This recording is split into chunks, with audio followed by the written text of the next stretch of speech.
I just had an email from somebody who said, I hope you find God in 2008, which is a very positive sentiment, and thank you very much for that.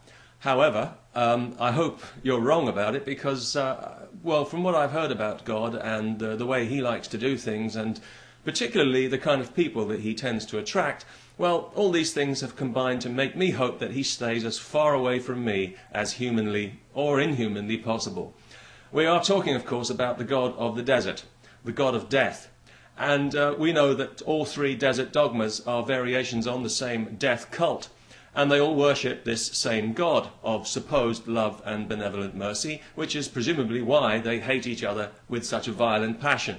I don't know, you'd have to ask them that. Collectively, they're known as the children of Abraham because Abraham is the original patriarch to whom they all trace themselves back.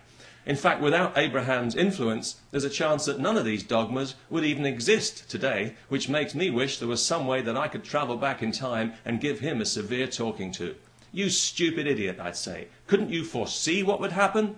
Some prophet you turned out to be. Abraham is the person who originally decided that there would only be one God from here on in. One size fits all, that was his message. And this would have had quite a devastating effect on the God community at the time. All the gods of the rivers and the mountains and the woods and so on, the local, small, specialized gods that had served people so well for generations, they would have suddenly found themselves squeezed out of the picture or forcibly amalgamated into one giant elemental conglomerate with centralized control and narrow moral code and righteous vengeance in its heart. Even to this day, it's a matter of some conjecture whether this was the right direction for the human race to take at that particular time. The debate goes on. Now, appropriately, given the religions that he spawned, Abraham was not particularly noted for his mental stability. He was famously prepared to kill his own son because he heard God telling him to. Fortunately, God intervened at the last second and stayed his hand, proving what a just and merciful God he is, if you ignore the severe psychological trauma he's just inflicted on these two unfortunate people. Scarred both of them for life, no question about that. But that's pretty much par for the course, isn't it, for the Old Testament? Everyone ends up scarred, mentally, physically. Hardly anyone comes out of it in one piece. I mean, look at the treatment dished out to Adam and Eve, the very first people on the planet. They were punished for being true to their nature, the very nature that God endowed them with.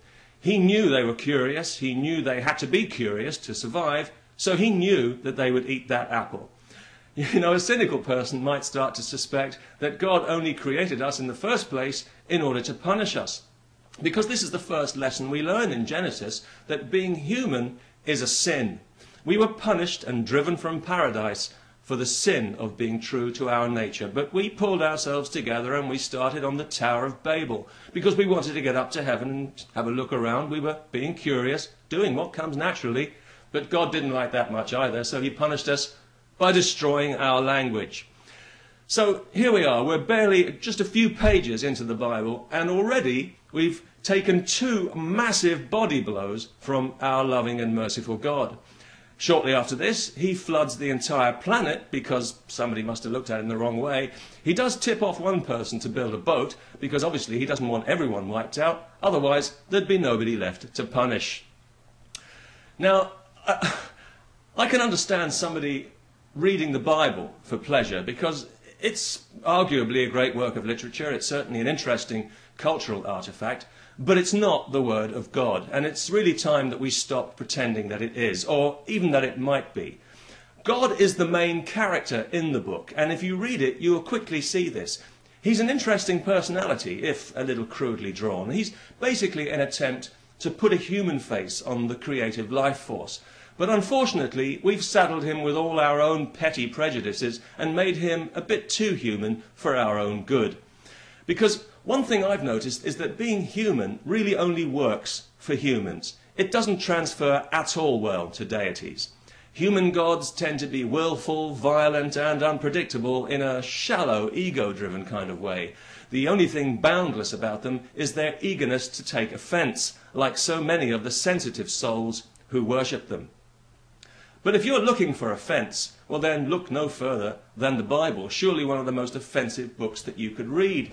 unless you believe that adulterers should be killed, or that it's okay to sell your daughter into slavery, or that anyone who works on the Sabbath should be stoned to death on the spot, maybe you're fine with all that, or with the fact that God repeatedly advocates mass murder. Granted, he doesn't specifically mention cluster bombs and cruise missiles, but no doubt this is where the fine art of biblical interpretation comes in.